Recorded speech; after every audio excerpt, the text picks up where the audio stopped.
My wife has been peeking at me from around corners and behind furniture. It's gone from weird to terrifying. My wife Lynn and I have been together for 6 years and married for 11 months.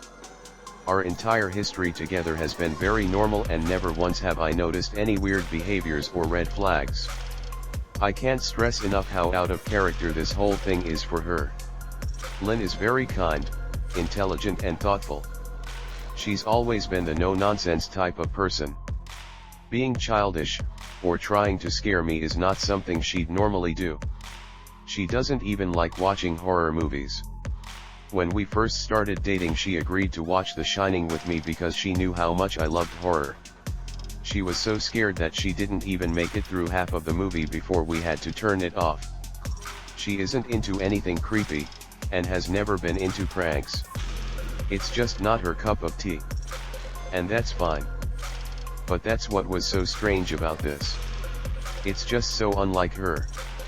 I should also add that she never had any mental health issues, and as far as I'm aware it doesn't run in her family.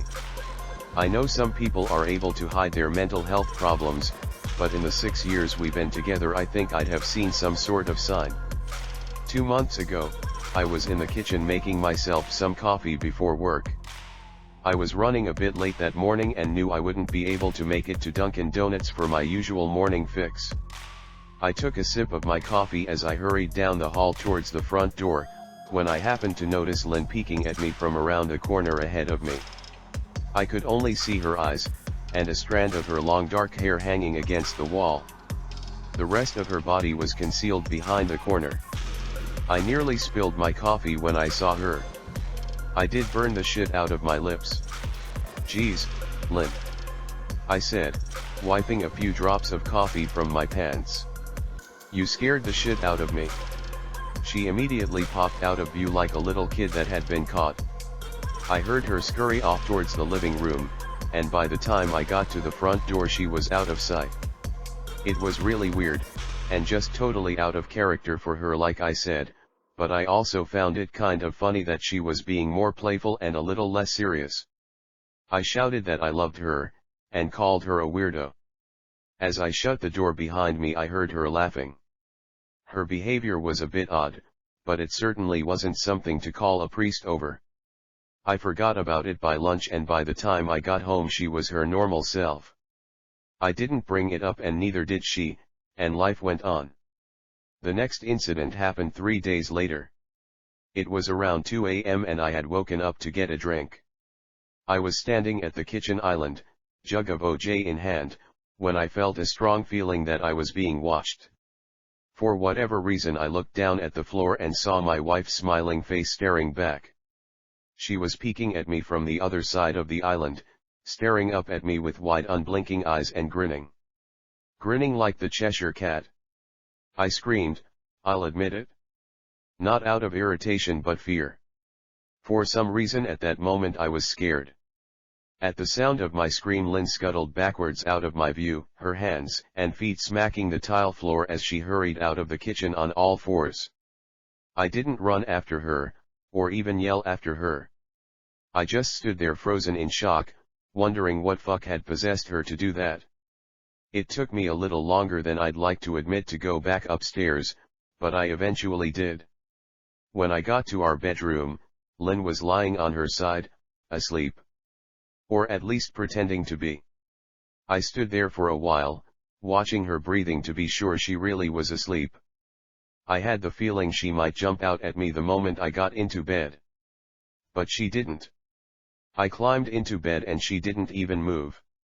Her breathing was soft and deep and I was starting to wonder if I'd dreamt the whole thing. The next morning I waited for her to come down for coffee, and after handing her a mug and kissing her cheek I decided to ask her about it. "What was that about last night?"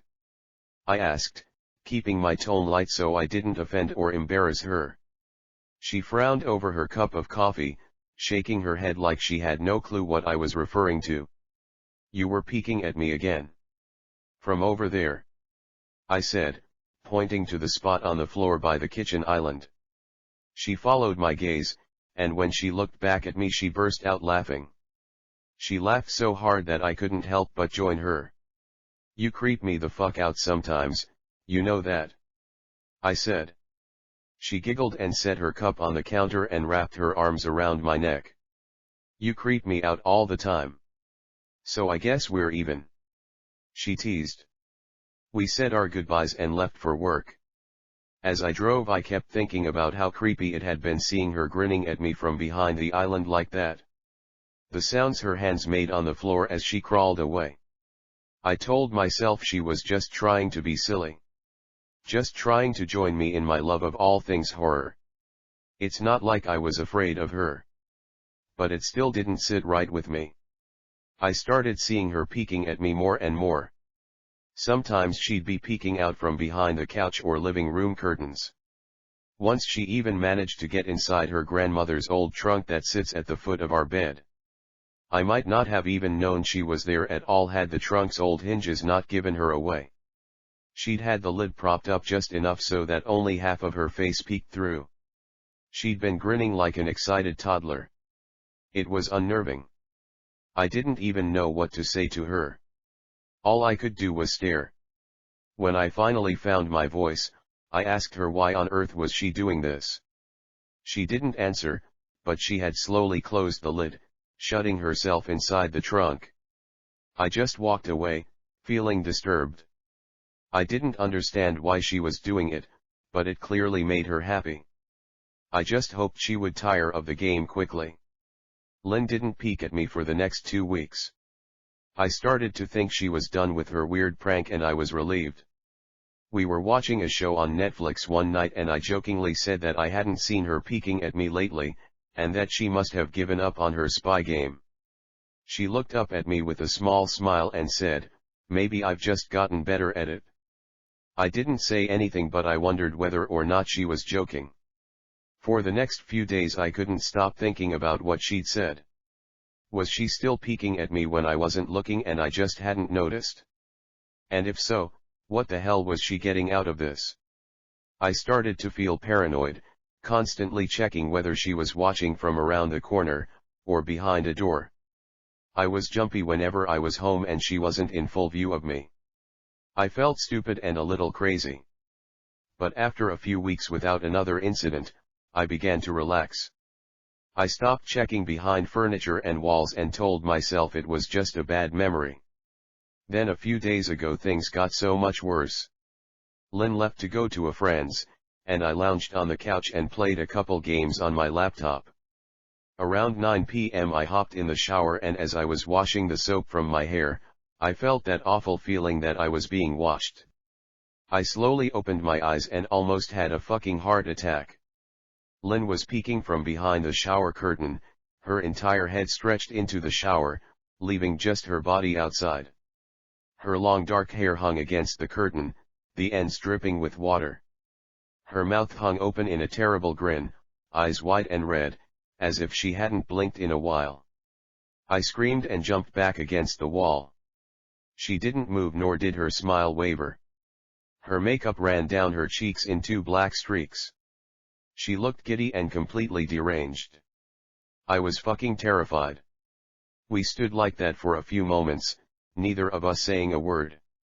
Finally, after what felt like forever, she slowly pulled her head back out of the shower, and I watched her blurry figure through the curtain as she moved backwards towards the bathroom door. A second later the bathroom door slammed shut, hard enough to rattle the mirror. I screamed again, and jumped out of the shower to lock the door. I stayed inside the bathroom for over an hour. Maybe I overreacted to some of you. But joke or not, I wasn't going to put up with the crazy shit anymore. That's what I kept telling myself as I paced in my bathroom, stopping to listen at the door every few minutes. Suddenly I heard a muffled sound, and I pressed my ear against the bathroom door, straining to listen. I couldn't hear anything but I envisioned Lynn standing on the other side of the door, giggling at her joke. I felt a surge of anger. I was beyond pissed at being made to feel scared in my own house, and made to hide in the bathroom for an hour. All for what? Some joke. If it was a joke it was an awful one. What the fuck, Lynn? I snapped. This shit is getting really fucking annoying.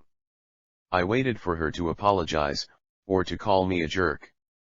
But instead I heard a faint moan, so quiet I wondered if I heard it at all, and then complete silence. "Lynn." I called out, not able to even hide the shakiness in my voice. I got no response. Just my own heavy breathing. "I swear to God, just fucking stop it," I yelled, pounding my fist on the door. I waited for her to cuss me out, something I would expect from me talking to her like that. I never screamed at her before. But there was nothing. Just the occasional drip from the shower head. I won't deny that I was scared. Too afraid to open the damn door and face my own wife. I waited another 30 minutes or so, which feels like a fucking lifetime when you're scared. Finally I decided I wasn't going to spend the night hiding in my bathroom, so I got down on my knees and peered under the door. I almost expected to see her face peeking back at me, but thankfully I didn't. I could see straight down the hallway to the top of the stairs, but no Lynn. I didn't know if I should be happy about that or not.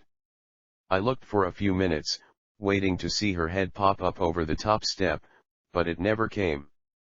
I stood up, my hand hovering over the door, and mentally prepared myself to open it.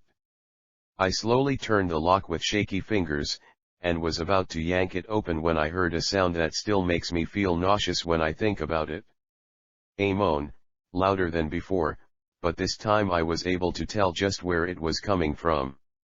I turned my head to the closet door as if in slow motion, and locked eyes with my wife, who was peeking out at me from the slight gap. Her eyes were still wide as ever, and her mouth was hanging open in the most grotesque gaping smile I'd ever seen. I didn't even scream. I was too scared for even that. Her hands were clasped to her chest, body trembling with sheer delight, as if she could barely contain her excitement. A short raspy moan bubbled up from her throat, deep and raw, sending a shiver through my entire body. Somehow I found the ability to pull the bathroom door open and ran as fast as I could all the way down the steps, snagging my keys and phone from the table in the living room before running outside to my car.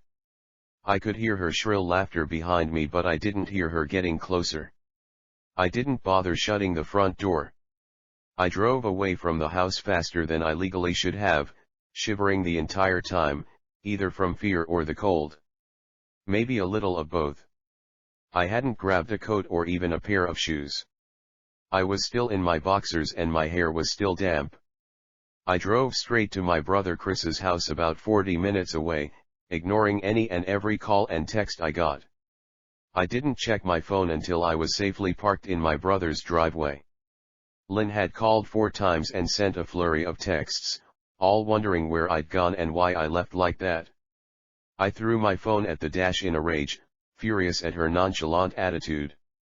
My brother and his wife were surprised to see me, especially dressed in just a pair of boxers, but told me to stay as long as I needed. Chris lent me some clothes and asked me what happened. I told him Lynn and I had a fight, but didn't get into the details. I didn't want him to think I was overreacting, leaving my wife over a prank, even if it was a strange one. I mean, hadn't I encouraged her for years to lighten up instead of being so serious all the time? I had wanted her to relax and loosen up, but this was definitely not what I'd had in mind. I tried to sleep on their sofa, but my brain wouldn't let me sleep. Every time I closed my eyes I saw Lynn's face staring at me from inside the closet. Knowing she'd been in there with me the entire time made my skin crawl. She'd never left the fucking bathroom at all. Instead she slipped inside the closet and slammed the bathroom door shut to fool me. The mere thought of going back home gave me anxiety. I tossed and turned, unable to sleep. Chris ended up giving me a sleeping pill so I was able to get a little rest. My sleep was filled with terrible dreams. All of Lynn's smiling face. I woke up just as the sun started to rise. My sore body ached from the sofa, and I felt drained. I knew I'd have to call Lynn at some point, but I didn't know what to say to her. I wouldn't be going home unless she gave me her word she'd never do any more creepy shit. I just wanted my wife back.